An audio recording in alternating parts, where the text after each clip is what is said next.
They say every family has a golden child, and every golden child casts a shadow. My name is Miles, and last month, I stood in the middle of my parents' backyard in Asheville, North Carolina, surrounded by 30 people, half of whom had never bothered to remember my name, while my father raised his whiskey glass and said, "To my only son worth celebrating, and to think if contraception had worked properly, we'd have avoided the other one altogether." The laughter, loud, real, cruel. Even my brother Griffin gave a half-smile, pretending to be embarrassed but not enough to defend me. My mother, Yvonne, chimed in before I could even blink. "Someone check their wallets. Miles probably needs gas money again." That was the moment something snapped in me. But let me rewind a bit. You need to know how we got here. I'm 30, Griffin's 28, and despite being younger, Griffin's always been the success story. He breezed through Duke's business program, got scooped up by a finance firm, and just made junior VP at 28, pulling in $150K a year. Drives a Tesla, owns a loft downtown. You know the type. Me, I work in IT security, went to community college, rent a modest apartment in a converted mill outside town. But I've been doing well lately, really well. Lost 40 pounds, got promoted, started my own cybersecurity consulting business on the side. None of that matters to my family. They still see me as the project they never finished. But for Griffin's birthday, I still went. I even brought him a vintage watch, one like our grandfather wore in the 80s. I spent 3 weeks hunting for it online, got it restored and authenticated. Cost me $820. I thought maybe, just maybe, it would mean something. Griffin looked at it for all of 5 seconds. Then he laughed and said, "Wow, what thrift store did you dig this out of?" That's when Dad gave the toast. That's when the room exploded with laughter. And that's when I realized I had been preparing for this moment my entire life, just not the way I thought. I didn't argue, didn't defend myself. I just smiled, looked Griffin in the eyes, said happy birthday. Then I walked out. I drove home that night with the windows down, letting the cold Blue Ridge wind sting my face like every word they'd said. I didn't cry. I didn't scream. I sat in the parking lot of my apartment for nearly 2 hours, staring at the dashboard. Then I did something I hadn't done in years. I opened the notebook I'd been keeping hidden in my closet, the one labeled Plan B. Inside were scribbles, budgets, business models, and names of potential clients I'd met at tech meetups and random coffee shops. For 6 months, I'd been quietly laying the groundwork for a cybersecurity consulting firm. Nothing fancy, just something of my own, something real. And that night, I made it official. By Sunday, I filed for my LLC, Ironwall Systems. By Monday, I landed my first real contract with a mid-sized furniture manufacturer that had just been hit with a phishing scam. Their CEO, a no-nonsense woman named Carolyn, shook my hand and said, "I need someone I can trust. You came highly recommended." I left that office feeling taller than I'd ever felt in my life. That same night, my phone rang. It was Mom. "Where were you tonight? I made your favorite lemon pie." I told her I wasn't coming to family dinners anymore. Dead silence. Then, "Oh, so now you're too good for us." I kept my voice calm. "I'm just not attending events where I'm mocked in front of a crowd." She laughed, actually laughed. "Miles, you're really going to hold a grudge over a joke?" Then the gaslighting started. "It wasn't serious. You're being dramatic. Griffin didn't mean anything." But I wasn't biting anymore. I wasn't the punchline, not this time. By Wednesday, the whole circus was in motion. Aunt Colleen texted me a long paragraph about hurting your mother's feelings. Uncle Randy left me a voicemail accusing me of ripping the family apart. But the most surprising call came from Griffin. "Bro," he started, "what's all this drama with Mom? She says you're refusing to come to Dad's party." "That's right," I said, he scoffed. "Over a toast? No, over a lifetime of being the family's punching bag." Griffin laughed under his breath. "Come on, you know Dad was just messing around. You're being so sensitive." So I asked him, "If your boss stood up at your birthday and said you were a mistake, would you laugh it off?" Silence. "Exactly," I said. "Respect is respect. If you wouldn't accept it from a stranger, why accept it from family?" He said that's just how our family communicates. I told him, then this is how I communicate, by not showing up anymore. Click. The more silent I became, the louder they got. Calls, texts, voicemails, but I didn't budge. Instead, I built. Within weeks, I had signed 2 more clients, a private charter school, and a local hospital network. I was onboarding faster than expected. I was working late, sleeping well, and for the first time, breathing easy. And then came the knock at my door. Griffin, unannounced, looking nervous. "I don't know what you're doing," he said, "but Mom's losing it. She's crying every night." "I'm not responsible for her tears," I said calmly. He looked around my apartment like he was searching for proof I was still a mess. That's when I told him about the business. Griffin blinked. "Wait, you started your own company?" I nodded. "3 clients. Possibly 5 by next month." He tried to act supportive, but I could see it. That flicker in his eyes, insecurity. He asked, "But do you even know how to run a company long-term?" There it was. He couldn't help himself. "I'll figure it out," I said. Like I've figured out everything else, without applause. He left 15 minutes later, more confused than angry. Because for the first time, I wasn't begging for acceptance. And for the first time, he was unsure of his place in the story. The next week, things got strange. Mom went from guilt to rage in under 48 hours. She left me a voicemail with trembling fury. "You are punishing this family over some joke at a birthday party? What is wrong with you, Miles? We raised you." I played it on loop one night while I finished up a network security audit for a small law firm. Each time the same sentence stuck out. "We raised you." Raised me how exactly? Like a side character in Griffin's highlight reel. Then something happened I never expected. My neighbor, Mr. Halston, who's in his 60s and runs a plumbing company out of his garage, invited me over for coffee.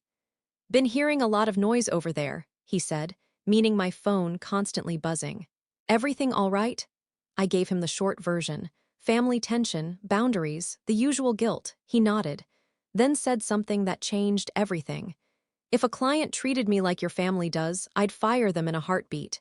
So tell me, why do blood ties get more grace than common decency?" That hit me like a gut punch. That night, I wrote a message I'd been holding back. I sent it to Mom, Dad, and Griffin. "I'm stepping away from the family. For real this time. Until someone can look me in the eye and say, what happened at Griffin's party was wrong, and that humiliating me in front of 30 people isn't teasing. Then I will not be attending dinners, birthdays, or holidays." 10 minutes later, my phone blew up. "Dad, grow the hell up." "Mom, how can you do this to us?" "Griffin, this is emotional blackmail." But I didn't answer, because something had shifted and it wasn't just in me. I started hearing whispers. It began with Jasmine, a new admin I'd hired part-time to help with invoices. One morning, she asked, "Are you related to the family that lives off Brevard Road?" I blinked. "Yeah, why?" She hesitated. "My aunt plays bridge with your mom. She's been saying some weird stuff." "What kind of stuff?"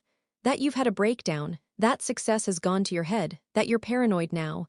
She said they're worried about you." I laughed, actually laughed. They weren't accepting accountability. They were rewriting the narrative. In their story, I wasn't standing up for myself. I was unraveling, but I wasn't unraveling, I was thriving. 3 more clients signed on. I upgraded from my apartment to a small office suite in a shared downtown building. My name, Miles Hart, founder of Ironwall Systems, was on the door. And then came the real twist. Griffin's ex-girlfriend, Marlene, emailed me. We hadn't spoken in years. She and Griffin dated all through his early finance days. She was quiet, bookish, too weird, according to my mother. Her email subject line read, "You deserve to know something." Inside was a PDF. Screenshots, emails, dates. Apparently, Griffin wasn't the clean-cut success story after all. He had been under investigation at work for unauthorized fund access. Internal audit. Quiet, swept under the rug, but the real kicker. One of the vintage watches he bragged about owning, the one he mocked me over, he stole it.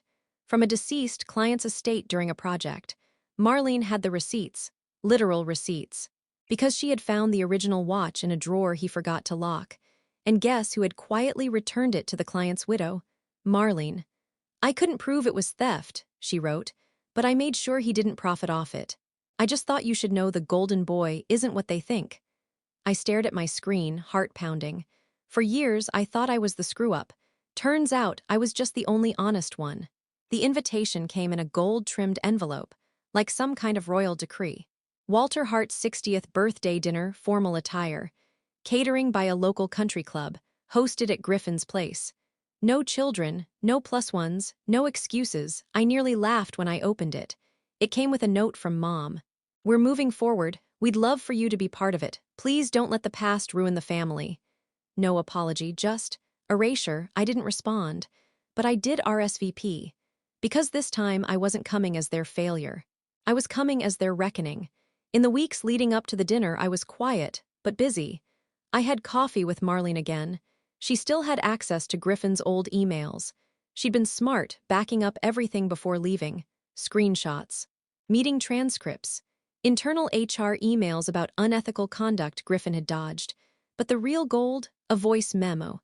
Griffin, drunk, bragging to a coworker about how nobody ever checks estate filings and how dead clients don't call HR. I compiled it all quietly, legally, carefully. Jasmine helped me prepare a presentation, just in case. And then I called a friend of mine, Devin, who ran a small but influential local blog covering corruption, tech, and local business. I didn't give him everything, just enough to verify it. He didn't ask twice. The night of the party, I walked into Griffin's luxury home wearing a simple charcoal suit and carrying no gift, just a flash drive. The house was packed. Executives, relatives, country club friends. The wine was flowing, laughter echoing across marble countertops and velvet couches. Griffin greeted me at the door like a politician. Well, he returns. Dad raised his glass when he saw me. Look who finally grew a pair. Laughter again. But this time I didn't flinch, I smiled. Wouldn't have missed it. Mom air-kissed my cheek and whispered, "Let's not have any drama tonight, okay?" Wouldn't dream of it. I mingled. Shook hands, listened, waited. Then, during dinner, Griffin tapped his glass. "I just want to say a few words," he said, standing beside our father. "To Dad for being the backbone of this family. For teaching us the value of hard work, of legacy, and of doing the right thing." I stood up. Quietly, politely. "I'm sorry to interrupt," I said. "But since we're talking about legacy and doing the right thing, I actually brought something." The room shifted. Forks paused midair. Griffin blinked. "Miles, what are you doing?" I walked to the media console and inserted the flash drive, and pressed play. First slide, Griffin's HR file, heavily redacted but still damning. Second, screenshots of his emails discussing unauthorized access to a client's estate. Third, a waveform, audio, his voice.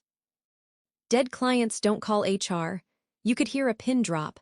Then a voice from the crowd, an older gentleman from Griffin's firm, stood up slowly. "I knew that voice," he muttered. Griffin lunged at the console. "Turn it off." "You think this is funny?" "I think," I said, "it's long overdue." Dad stood up, red-faced. "You come in here and embarrass your family like this."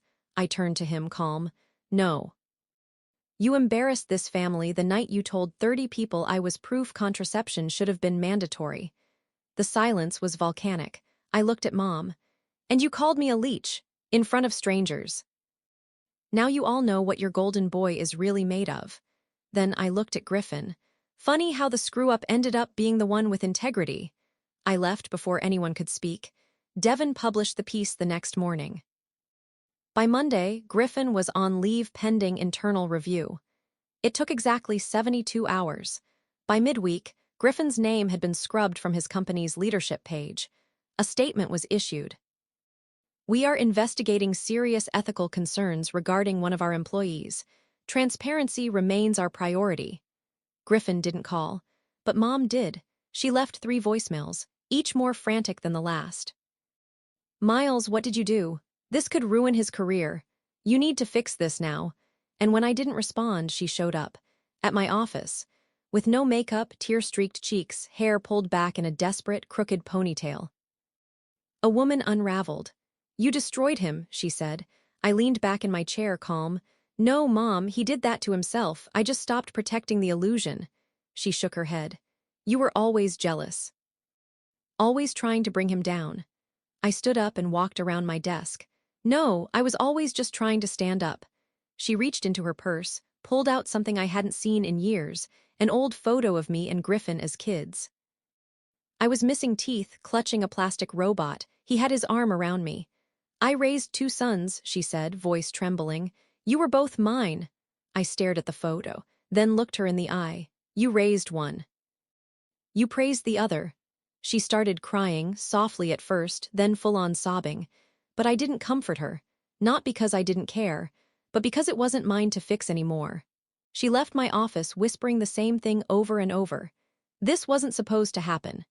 2 weeks later, Dad's retirement dinner was canceled. Turns out, it's hard to celebrate when your favorite son is under investigation and your least favorite is in the paper, this time for founding one of Asheville's fastest-growing cybersecurity firms. My business, booming. I hired Jasmine full-time and brought on a second tech specialist. We moved into a corner office in a renovated mill overlooking the river. Clients came to me now. Referrals were nonstop. And for the first time, I wasn't doing it to prove anything. I was just living. A month after the fallout, Griffin sent me a single text. "Hope you're happy." I didn't reply, because I wasn't happy, I was free. I hadn't spoken to any of them since that night. Not Mom, not Dad, not Griffin, until Jasmine walked in one morning holding a card. "It came to the office," she said, confused. "From your aunt." Inside was a photo, Dad and Mom sitting on a bench, looking older, smaller. On the back, written in elegant cursive, "We miss you, not because you're gone, but because we finally saw who you really are." And who we really were. There was no signature, no apology, just truth. That afternoon, I walked to the river, sat on the rocks, and thought about all the years I wasted trying to be enough for people who decided I wasn't the moment I was born. And then I let it go. The resentment, the pain, the desperate need for their approval. I reached into my coat pocket and pulled out something small. The watch, the real one, not the one I gave Griffin. The one I bought for myself months ago, quietly, privately. My grandfather's same model, but this one was engraved on the back. Miles' heart, no longer in anyone's shadow. I snapped it on my wrist and walked away from the river. Not as the family's failure, but as the man who burned the old story to the ground and built something better from the ashes.